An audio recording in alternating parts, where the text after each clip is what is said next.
तस्मै श्रीगुरुमूर्तये नमः। श्रीदक्षिणामूर्तये।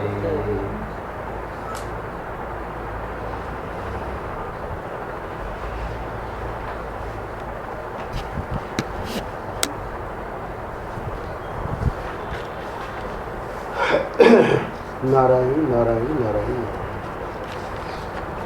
श्याम जी, आज हम लोग 2 मई का करेंगे। क्योंकि हमारे चार्ट में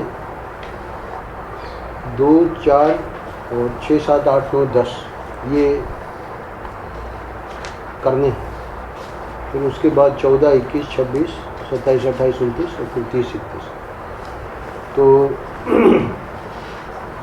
2 मई में भागवत व्यंजन से ये पृष्ठ लिया गया है, पेज नंबर 123।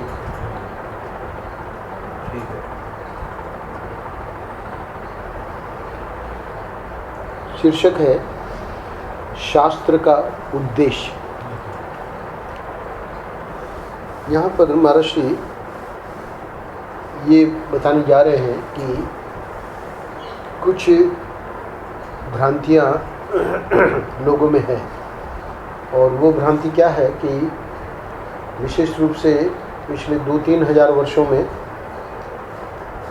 महर्षि का कहना है कि जितने भी ये शास्त्रों को समझाने वाले लोग हैं, इस पर बोलने वाले लोग हैं, तो वो लोग इस प्रकार की व्याख्या करने लगे हैं कि मानो सबको साधु ही बनना है। तो ये गलत है। इसी बात को शुरू से ही महर्षि ले रहे हैं।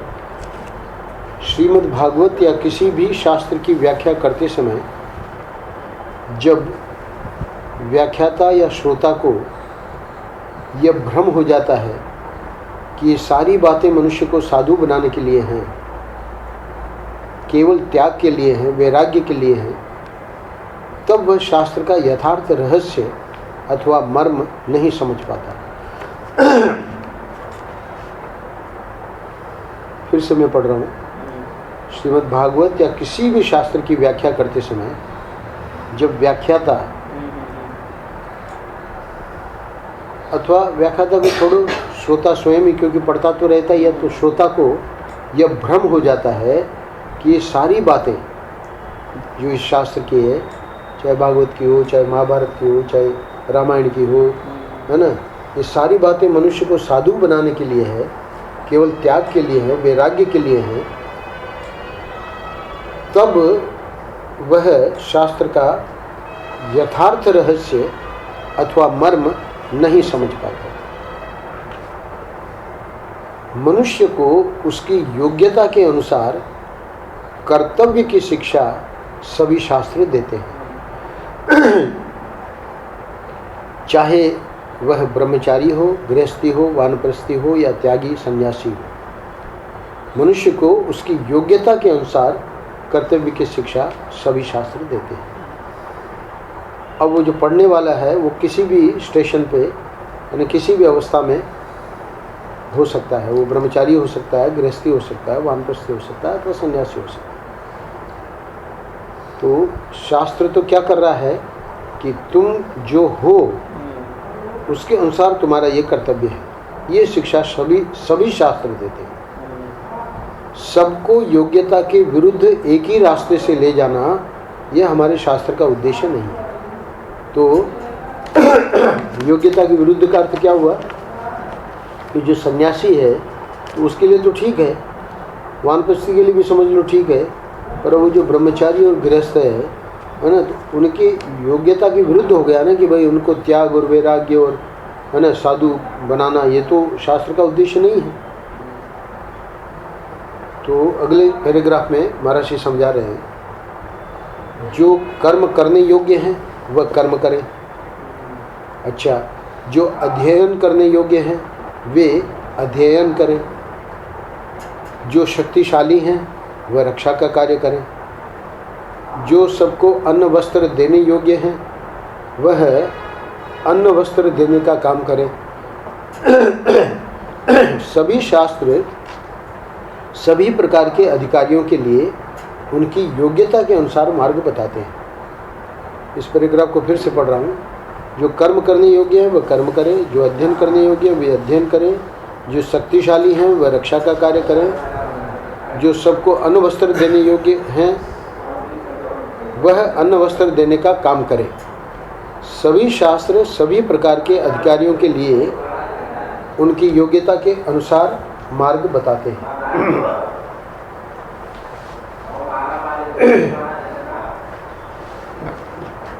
नहीं, उसको प्यार से बताइए। नहीं, प्यार से कह दें, उसको थोड़ा दूर जाके बात कर लें। यह तो पिछले 2-3 हजार वर्षों से, अब महर्षि बता रहे हैं कि ये ऐसा हुआ क्यों, महर्षि को ये क्यों कहना पड़ रहा है, तो उसमें कारण बता रहे हैं।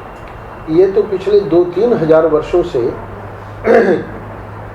कुछ ऐसा हुआ है कि सारे शास्त्रों की व्याख्या इस ढंग से की जाने लगी जैसे सबको त्यागी होना है, सबको साधु होना है। परम पूज्य महर्षि कह रहे हैं कि ये जो है, पहले एक समय था जब बिल्कुल इसका ठीक ठीक शास्त्रों का अर्थ लगाया जाता था, पर इधर 2-3 हजार वर्षों में क्या हुआ है कि सारे शास्त्रों की व्याख्या इस ढंग से की जाने लगी जैसे सबको त्यागी होना है, सबको साधु होना है, सबको माला फेरनी है, सबको चंदन ही लगाना है।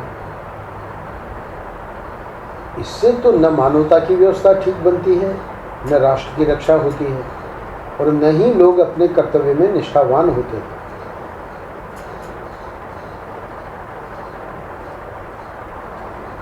हमारे स्वामी दयानंद जी तो हमेशा अपने को वो ट्रेडिशनल टीचर कह के और कुछ ऐसे संस्कार दिए अपने भक्तों में, शिष्यों में, है ना, ब्रह्मचारियों में, तो सबको समझ में आ गया कि भाई ये जो है वही जो हम कर रहे हैं वही ठीक है ना, बाकी और कुछ करने की ज़रूरत नहीं।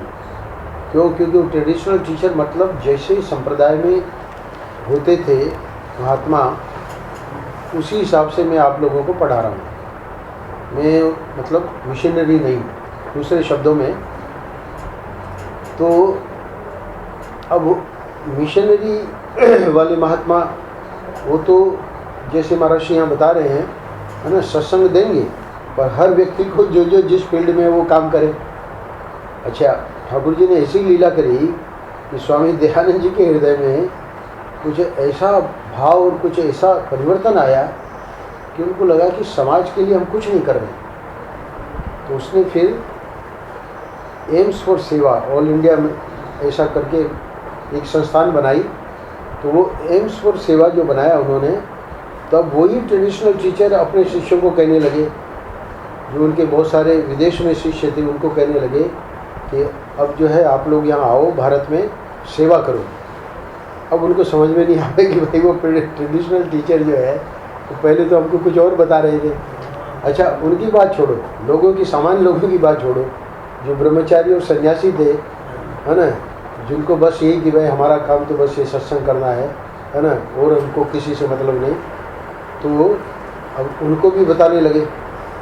स्वामी हंसानंद जी करके उनको संन्यास भी दिया उन्होंने, और बैंक में वो कर्मचारी थे। तो बाद में फील्ड वर्क दे दिया कि भाई यहाँ जो है मथुरा में हॉस्पिटल है आँख का, तो उन्हीं की संस्थान चला रही थी, तो इसको तुम देखा करो। तो वो जब यहाँ देख रहे थे तो वृंदावन में उन्होंने एक फ्लैट खरीद लिया, और फिर हमको वहाँ ले भी गए फ्लैट में, स्वामी हंसानंद जी। और फिर हमको बताया कि अब हमको बड़ी दिक्कत हो रही है। क्या दिक्कत हो रही है? बोले कि ये जो हमको कहा जा रहा है कि आप सेवा करो, तो उसमें हमारी रुचि नहीं है।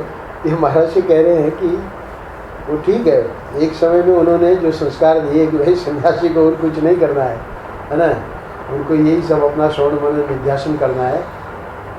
तो होता क्या है कि महात्मा लोग देख लेते हैं कि अभी वो अधिकार नहीं है, तो उनको सेवा में भी लगाते हैं। जैसे महर्षि ने हमको कहा कि अब तुम आँख के मरीज देखा करो यहाँ, तो क्योंकि वो जब तक वासना है तब तक वो श्रवण मनन निध्यासन नहीं कर पाएगा। और महर्षि ने उस बात को जो कही उसको प्रूव भी कर दिया, क्योंकि भले हम आँख के मरीज देखने में नहीं लगे पर वो आश्रम देखने में तो लगी गए, है ना। तो ये जो वासना होती है तो वासना महापुरुष लोग पहचान लेते हैं। तो दयानंद जी के हृदय में ये बात क्यों आई, क्योंकि समझ रहे थे कि भाई सब अधिकारी तो है नहीं, हम भले ट्रेडिशनल टीचर हैं पर हर व्यक्ति को तो इसमें फील्ड में लगे बिना जब तक ये कर्मयोग नहीं करेंगे तब तक इनका आगे ये वेदांत उल्टा ही समझ में आ रहा है। वेदांत का मतलब कि भाई आप कुछ भी गलत काम कर सकते हो क्योंकि मैं तो करने वाला हूँ नहीं, मैं तो ब्रह्म हूँ। ये इस प्रकार की शिक्षा उल्टी ले लेते हैं। तो ये जब देखा शिष्यों में तब उन्होंने जाके एम्स फॉर सेवा बना के और कहा कि अब तुम लोग इसमें लगो। अब वो काहे को लगे, उनको तो वो हो गया अभ्यास, है ना, कि हम ब्रह्म हैं, है ना। तो यहाँ महाराज कह रहे हैं कि ये 2-3 हज़ार वर्षों में ही ऐसा हुआ है कि सारे शास्त्रों की व्याख्या इस ढंग से की जाने लगी जैसे सबको त्यागी होना है, सबको साधु होना है, सबको माला फेरनी है, सबको चंदनी लगाना है। तो इससे तो न मानवता की व्यवस्था ठीक बनती है, न राष्ट्र की रक्षा होती है और न ही लोग अपने कर्तव्य में निष्ठावान होते हैं। यदि सब बाबा जी बन जाएं, माला फेरने लग जाएं, पालक के पत्ते का कच्चा रस पीने लग जाएं, तो फौज का काम कौन करेगा। यदि सब लोग एक स्थान में निश्चय करके बैठ जाएं कि यहाँ से नहीं निकलेंगे, है ना, तो व्यापार कैसे होगा और लोगों को जो चीज़ चाहिए वह कहाँ से मिलेगी। तो अंत में इस एक वाक्य को कह के फिर थोड़ा सा प्रसंग बदलेगा। यहाँ तो शास्त्र का उद्देश्य जो है वो महर्षि ने स्पष्ट कर दिया कि संपूर्ण मानवता की और राष्ट्र की व्यवस्था बनी रहे, इस दृष्टिकोण से शास्त्र की व्याख्या होनी चाहिए। यानी शास्त्रों में तो बात है ही है, पर व्याख्या करने वाले वो बहुत, यानी ये 2-3 हज़ार वर्षों में ही ये होने लगा, है ना। तो वो बहुत गलत हो रहा है। तो इसको महर्षि कई बार मतलब अपने प्रवचनों में बोलते थे। तो ये बात हमको जब भागवत व्यंजन में मिली तो हमको लगा कि इसको आनंद रस रत्नाकर में ले लेते हैं, क्योंकि ये महर्षि का संदेश, है ना, लोगों के हृदय में रहेगा। अब प्रसंगवशात उसी पुस्तक में एक ये जो प्रसंग आया है जो मैंने लिया पृष्ठ को पूरा करने के लिए, ध्रुव के वंश में एक राजा अंग हुए, उनका पुत्र वेद दुष्ट निकला, प्रजा को सताने वाला बन गया। राजा अंग ने उसको सुधारने संवारने का प्रयास किया। अच्छा, सब बुराइयों की जड़ यह थी कि वेद ईश्वर को स्वीकार नहीं करता था। राजा अंग बड़े निराश हुए,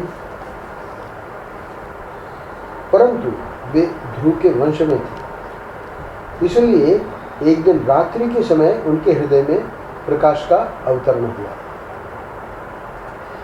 तो एक जमुना नगर के कपल, मतलब वृद्ध कपल आए थे मिथिलेश के साथ। मिथिलेश आजकल शाम को 7:15 से शायद कुछ आधा पौना घंटा कुछ ये करती है, 7:30 से 8:15 कीर्तन करती हैं अपने घर कमरे में। उसमें ये लोग भी जाते हैं, जमुना नगर के, मतलब वृंदावन आ गए हैं तो वहाँ कीर्तन में जाते हैं। मिथिलेश आई थी तो अपने उनके चतुर्वेदी जी के परिवार के कुछ लोग आए थे मिलने हमको, तो उनको लेके आई थी। तो वो जमुना नगर वाला कपल भी आया, तो उसने कहा कि मतलब पूरा सत्संग होने के बाद कि ऐसा है कि वृंदावन में तो हमारा मन लग जाता है, और वहाँ जब जाते हैं जमुना नगर तो बहुत, हम लोग बेटा कहना मानता नहीं और उसमें हमको बड़ा विक्षेप होता है, हम क्या करें। हमने कहा कि तुम जप किया, है ना, जम के जप करो और 5 साल तक, है ना, जप को बढ़ाते रहो। तो 5 साल के बाद हमको मिलना, है ना, तुम्हारी जितनी समस्या है सब, क्योंकि वृंदावन में उसकी रुचि हो गई है, प्रेम हो गया है। तो अब वो कोई भी व्यक्ति इस प्रकार के उत्तर से उसका समाधान नहीं होगा, इसलिए वो बेचारा, नहीं स्वामी जी ऐसा है कि वह जमुना नगर में ये तकलीफें हैं और ये से वो बेटा ऐसे बोलता है। हमने कहा हमको कुछ नहीं सुनना है, खाली हम तुमको जो बता रहे हैं वो तुम करो और 5 साल के बाद हमको मिलो। यहाँ क्या है, वो मिथिलेश ने बढ़िया बात बताई, क्योंकि वो भी सुन रही थी, उनको पता भी होगा उनका क्या, तो वही लेके आई थी उनको। तो मिथिलेश ने कहा इसी के बारे में, ये ध्रुव के वंश में थे। कौन? राजा अंग। तो ये जो वंश है इसकी इतनी मतलब गरिमा रहती है कि हालांकि वंश अपने बेटे से परेशान थे, बेन से, और अब यहाँ महर्षि कह रहे हैं कि वे ध्रुव के वंश में थे, इसलिए एक दिन रात्रि के समय उनके हृदय में प्रकाश का अवतरण हुआ। यानी हम देखिए क्या कृपा हुई ठाकुर जी की। राजा अंग ने देखा और ये अनुभव किया कि भगवान ने मुझको मेरी इच्छा के विरुद्ध काम करने वाला बेटा दिया है, ये हमारे ऊपर भगवान की बड़ी कृपा है।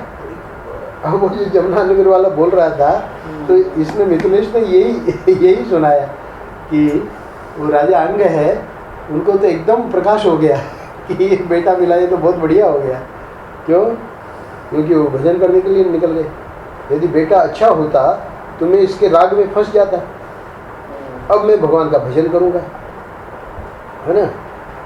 तो ये महर्षि ने यहाँ बहुत ही बढ़िया बात समझाई है कि इस प्रकार भगवान की प्रत्येक क्रिया में गुण निकाल लेना भक्त का स्वभाव है।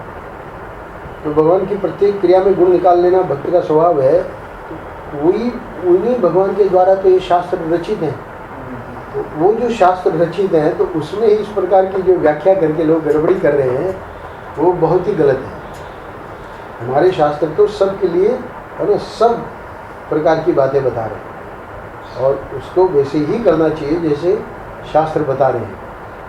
और अब ये जो गड़बड़ी हो रही है, हम जब आए थे इंग्लैंड से, तो वहाँ शास्त्र पढ़ते पढ़ते, क्योंकि महर्षि ने कहा ना, या तो स्वयं मनुष्य अपने श्रोता है ना भ्रमित हो जाता है, या व्याख्याता। तो वहाँ व्याख्याता तो कोई थे नहीं इंग्लैंड में, पढ़ते थे हम तो श्रोता, मतलब एक प्रकार के पाठक कहना चाहिए। तो पाठक कैसे भ्रमित हो गया कि हमको लगा कि साधु होना, साधु कोई भी हो इस वेश में, तो उसको ऐसे ऐसे मतलब भोजन के प्रति भाई ये लाओ, अचार लाओ, ये लाओ, तो थोड़े संस्कार वैसे भी थे कि साधु को तो ये सब मांगना ही नहीं चाहिए, जो आ गया सामने वो अपना पा लिया। तो यहाँ हम लौटे इंग्लैंड से लौटे तो बेंगलोर में वहाँ पहुँच गए, और बेंगलोर में अपना तो मुख्य वही था सत्संग का। हॉस्पिटल वाला तो था ही था, पर मुख्य तो सत्संग का ही था, क्योंकि घर छोड़ के घर से भाग के निकले थे। तो तभी तो मिले थे राधा रमण में, बेंगलोर में ही मिले थे जब वहाँ डॉक्टर के रूप में थे चिन्मय मिशन हॉस्पिटल में। ये और उनके मित्र के बेटे को कुछ तकलीफ हो गई थी, तो उसको लेके आए थे, तो उसके बाद मित्रता हो गई। तो अब वहाँ हम जिसका अटेंड करने जाते थे सत्संग, उसका शरीर नहीं रहा, कैंसर से मर गई। चिन्मयान जी की शिक्षा थी, और चिन्मयान जी का बहुत ही प्यार था उसमें। ब्रह्मचारिणी पवित्रा नाम उसका, पवित्रता स्वयं, पवित्रा नाम स्वयं दिया था चिन्मयान जी ने। तो अब वो अपना कंडक्ट करती थी, जो भी उनको ट्रेनिंग दी गई है गीता के ऊपर वगैरह। तो हम अपना समय निकाल के वो ज़रूर अटेंड करते थे। हॉस्पिटल तो अटेंड करना ही करना है, पर हमारा सत्संग का मुख्य था। तो एक दिन संडे का दिन था, जो हॉस्पिटल में कुछ काम नहीं था, तो उन्होंने कहा कि आज यही भिक्षा मतलब हम तो वो थे, डॉक्टर थे, साधुओं के लिए भिक्षा, बोले आज यही भोजन कर लेना। ब्रह्मचारिणी पवित्र ने कहा तो ठीक है, हम भी पा रहे थे, वो भी पा रहे थे। तो फिर उसने अपनी भाषा में, शायद कर्नाटक का था उनका शरीर, तो कन्नड़ में बोला, वो अचार मांगा उन्होंने। वो पीले वस्त्रों में ब्रह्मचारिणी है, हमारा माथा ठनका, हमने कुछ कहा तो नहीं। उन्होंने कहा ये सब क्या है, साधु है और ये अचार मांग रही है। भाई आगे जो इंग्लैंड का समाज, इंग्लैंड का संस्कार था, वही साधु को ये सब कुछ मांगना नहीं चाहिए। तो वहाँ तो हम कुछ नहीं बोले, क्योंकि बहुत लोग बैठे थे। फिर बाद में जब वो अकेली उससे मिलना हुआ, अकेले में, तब हमने उनको कहा कि आप साधु हैं और आपने इस प्रकार से मांगा, तो हमको जरा ये प्रश्न उठा मन में, तो आप इसका समाधान अवश्य करेंगी। तो उसने समाधान किया, बोले देखिए डॉक्टर, हम जो हैं मिशनरी हैं, हम साधु नहीं हैं। यानी हमको ये वेश दिया गया है वो ठीक है अपनी साधना के लिए, और हमको ट्रेनिंग दी गई है कि ये जो गीता का जो भी ज्ञान, मतलब गीता का, उपनिषदों का, रामायण का आदि आदि, उसको लोगों में उसका प्रचार प्रसार करना है। तो उस प्रचार प्रसार करने की ट्रेनिंग जो हमको दी गई है, तो उसमें हम लगे हुए हैं। अब बात रही साधु पने की, तो हो सकता है कि ऐसे साधना करते करते, है ना, हमें से कोई साधु बन जाए, है ना। पर मुख्य आपका जो प्रश्न है उसका उत्तर इतना ही है कि हम साधु नहीं हैं, हम मिशनरी हैं। तब हमारा वो समाधान हुआ। तो महर्षि का ये कहना है यहाँ कि शास्त्र का उद्देश्य ये नहीं कि भाई, है ना, सबको साधु को, जो हमारा गलत संस्कार पड़ गया था कि भाई बस ऐसे वस्त्रों में है तो सब साधु है ना। तो ठीक है, गुरु ने उसको दिया है वस्त्र ताकि वो साधना करे, आगे बढ़े। और अब जो उसकी वासना है तो उस वासना के हिसाब से कुछ वो भी दोष भी उसमें दिखेंगे। तो दोष उसमें सामने वाले में नहीं देखने हैं, अपने में देखने। महर्षि का ये कहना था कि अपने में जब दोष बिल्कुल न रहे तब हमको ये अधिकार है कि हम दूसरों में दोष देख सकते हैं अगर चाहें तो। पर वो बात बननी नहीं है, क्योंकि ये जब तक शरीर है तब तक कोई ना कोई दोष रहेगा, है ना। तो इसलिए ये बहुत ही महत्वपूर्ण पृष्ठ है आज का। शास्त्र का उद्देश्य ये नहीं कि सबको बाबा जी बनाना है। और ये जो व्याख्याकार लोग हैं तो ऐसी व्याख्या कर देते हैं, और व्याख्याकार ही नहीं, हाँ लौटा देते थे ना महाराज जी सुबह। हाँ महाराज जी आज सुबह कैसे क्या क्या काम महाराज ने सब दिया जाओ काम करो, ऑर्डर दो। ये फणिराज और डॉक्टर रमा तो बेंगलोर में परिचय तो यही हुआ क्योंकि ये लोग वृंदावन आए थे और किसी ने हमारे बारे में बताया था। तो फिर परिचय होने के बाद दोस्ती हो गई, और दोस्ती होने के बाद जब मैं अज्ञातवास में निकला तो फिर उन्होंने ही हमको स्थान बताया कि स्वामी जी आप यहाँ अज्ञातवास करिए। तो एक उन्होंने कैंप रखा, वो कैंप बीच बीच में करते रहते थे हर दूसरे तीसरे चौथे महीने, तो जिसमें उनके स्टूडेंट्स तो अच्छे संस्कृत के और शास्त्रों के अच्छे विद्वान हैं तो फणिराज, तो इसलिए हम भी वो अटेंड करते थे कैंप। तो हमारे कारण वो जो अशोक और डोली, तो वो लोग भी उस कैंप में आए, है ना। तो वो जब आए कैंप में तो